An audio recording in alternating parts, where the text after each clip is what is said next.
Well, we've been talking about the horrors that are happening right now in Afghanistan. I want to welcome on into the program Congressman Mark Green, and I know that you've been very busy. I appreciate you taking the time out to speak to us today, sir, on what is a tragic, tragic day for America. Embarrassing day as well. I want to get personal, though, Congressman, for a moment, because as most folks know, you are also a U.S. Army major retired, and you spent time in Iraq. You spent time in Afghanistan. How do you feel right now as we find out that we have lost 12 servicemen as the situation unfolds in Afghanistan? Well, I mean, to say that you're asking how I'm feeling. I mean, I'm infuriated. The way they're doing this, they have no perimeter. Basically, it's just streets because that airport is packed in the middle of an urban area, and it's almost indefensible the way it's set up. They chose that airfield just because the president compelled them to go down to 600 people.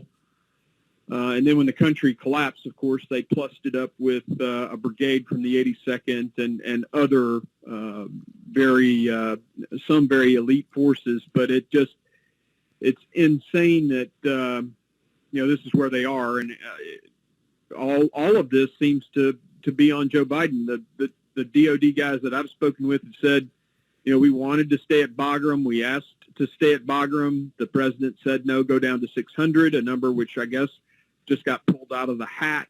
And the generals realized that with 600 people, you couldn't hold Bagram Air Base, so they collapsed to Kabul, which is much smaller footprint. But unfortunately, with the city all around it, there's no perimeter that you can offset people coming or approaching it. You can't control, so somebody can get right there.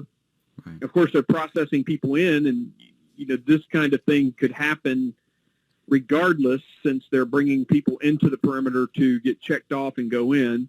But with some buffer, they could push it out further and perhaps take fewer casualties. 12 is a lot of, that's a lot of Marines, 11 Marines and a corpsman. Yeah. It's just, it's horrible. And, there are some moms and wives, husbands and fathers that are going to be getting some tragic news here any moment. Congressman, I know that we just heard from Commander of CENTCOM, General Kenneth McKenzie, and one of the questions that he was asked, and I'll play the audio for folks later, but one of the questions that he was asked is it possible that the Taliban, who are sort of in charge of some of these checkpoints, and we're working with the Taliban to try and process folks through, that ISIS was able to get through these checkpoints and up closer to the gate. And the question was asked, and I don't know if you have any insight on this, but the question was asked, is it possible that the Taliban let this happen? And I think it really brings attention to the question, are we trusting the Taliban? Granted, we put ourselves in this position, or Biden put himself in this position to trust the Taliban. But do you have any thoughts on that? So, sure. I think that's possible, certainly. But they hate one another. Yes. But that doesn't mean that, two Islamic jihadist terrorist groups wouldn't cooperate if it's against the infidel, right? I mean, they have done so in the past. But that's not to say that it definitely happened here. I don't think that there's intelligence that's been vetted to say that there was coordination. The operating assumption from our leadership there is that the Taliban wants us gone, and so they don't want these kinds of attacks to happen. It's very possible that they even provided the intel that it was going to happen. They had a very strong intel yesterday evening that this could happen.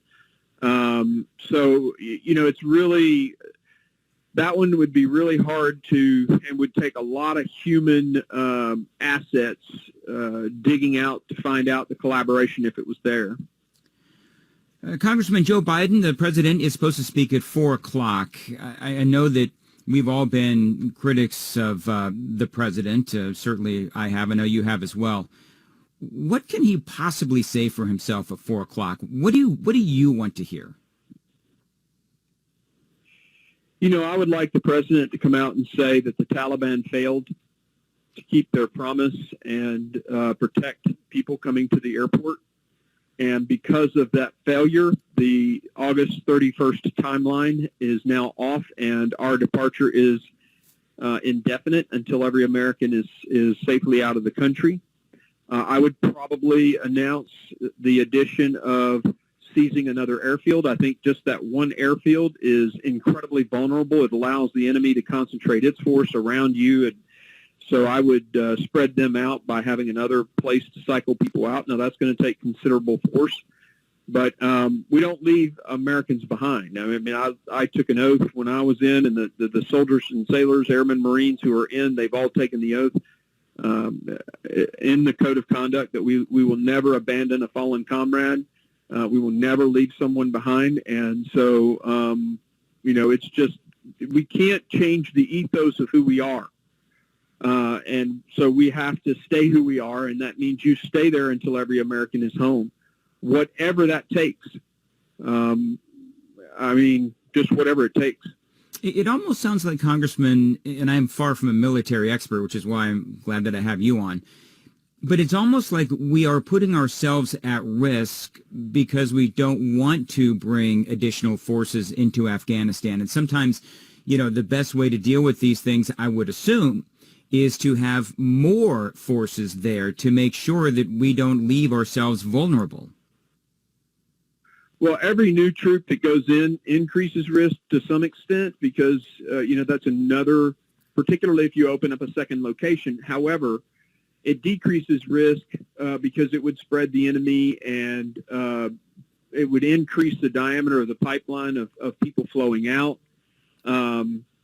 Although at this point, I think the air assets are available to get people out. It's just simply the geography of where this air base is and getting Americans to and others to the airfield. But I'm getting calls.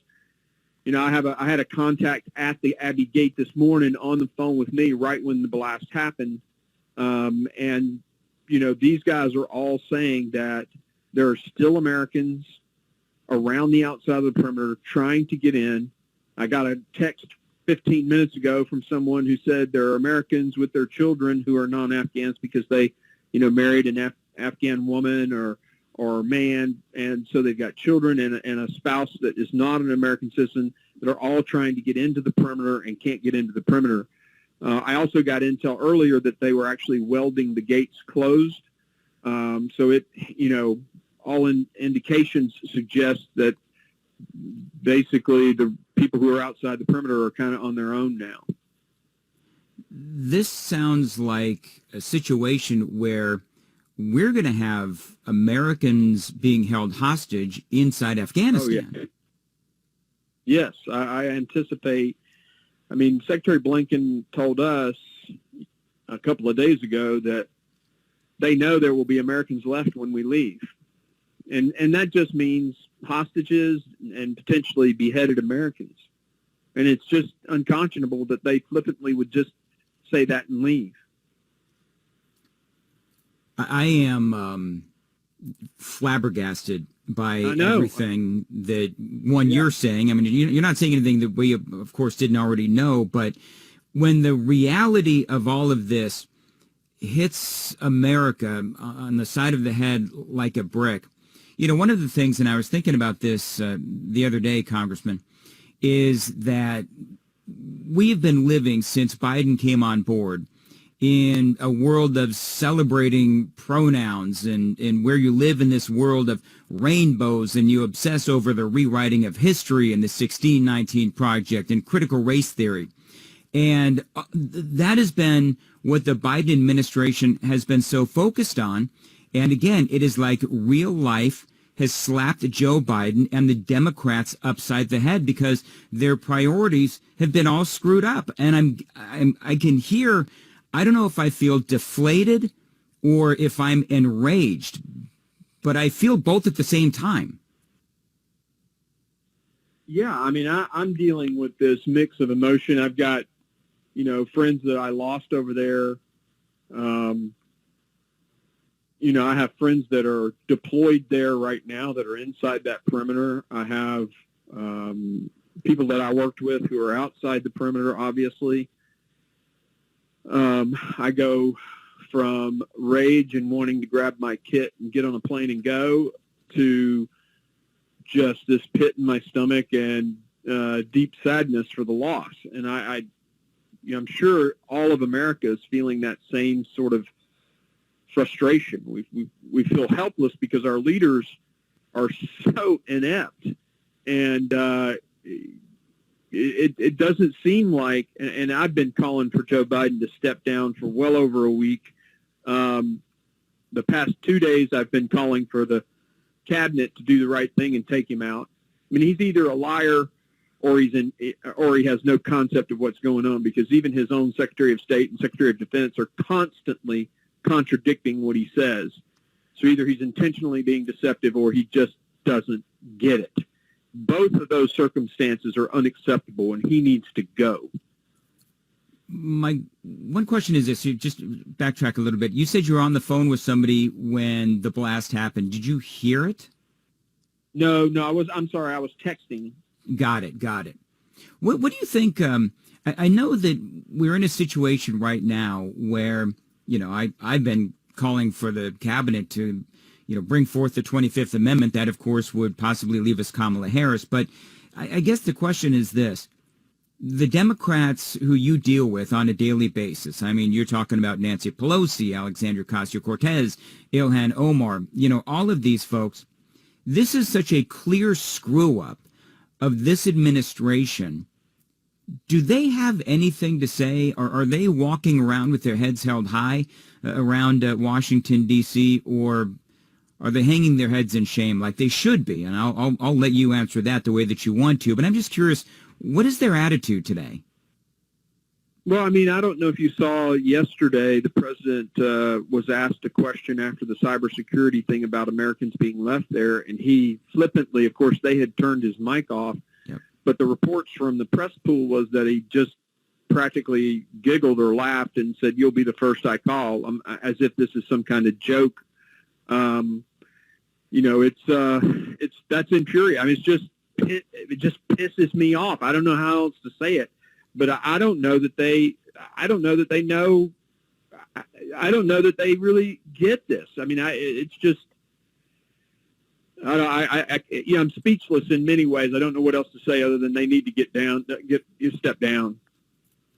I guess the question would be this, getting back to the strategy. I mean, is there, from your military expertise, is the only way to ensure that all Americans get out is to bring more troops in and go, door to door or, address to address, whatever it is that we need to do to get those folks out? I mean, it just seems like we've got Al-Qaeda, we've got ISIS, we've got the Taliban, we've got all of these different terrorist forces sort of, merging into Afghanistan. Of course, ISIS doesn't like the Taliban. Taliban doesn't like ISIS. I mean, they've all got their own sort of relationship, or, whatever you want to call it.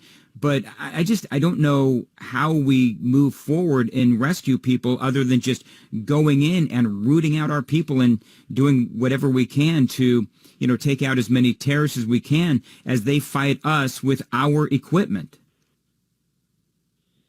So, they can, as long as they can keep the airfield, they'll be able to get people out. The question is, of course, anti-aircraft stuff. What are the bad guys got in that regard? Obviously, we need intel on that. And then, it's just about how effective can you be in their current situation. And I would submit that the current situation isn't tenable and they need another location. But they would insist that they've got the resources they need at the one site. Congressman, I know that impeachment starts in the House typically. There's no way that President Biden can be impeached because, of course, the Democrats own the House. That's correct. I mean, the articles of impeachment, unless they're filed by the right person, I don't think they get heard. So what we've got to do in that regard is build a groundswell of incompetence and have enough Democrats say, and to include Nancy Pelosi, that it's time for him to go. So coming out with an impeachment article now would be self-defeating to some extent, because it would energize their base. Yeah. What I think we do is just continue to point out how ridiculous this is, slowly win the hearts of Democrats over the next few weeks. I mean, if we're going to go the impeachment route, and then drop articles a few weeks from now, perhaps even by Kevin McCarthy, or a joint thing between Democrats and Republicans, that stands a chance of actually happening. But the faster way would be for the cabinet to invoke the 25th Amendment, which they could easily do, and I think would be justifiable.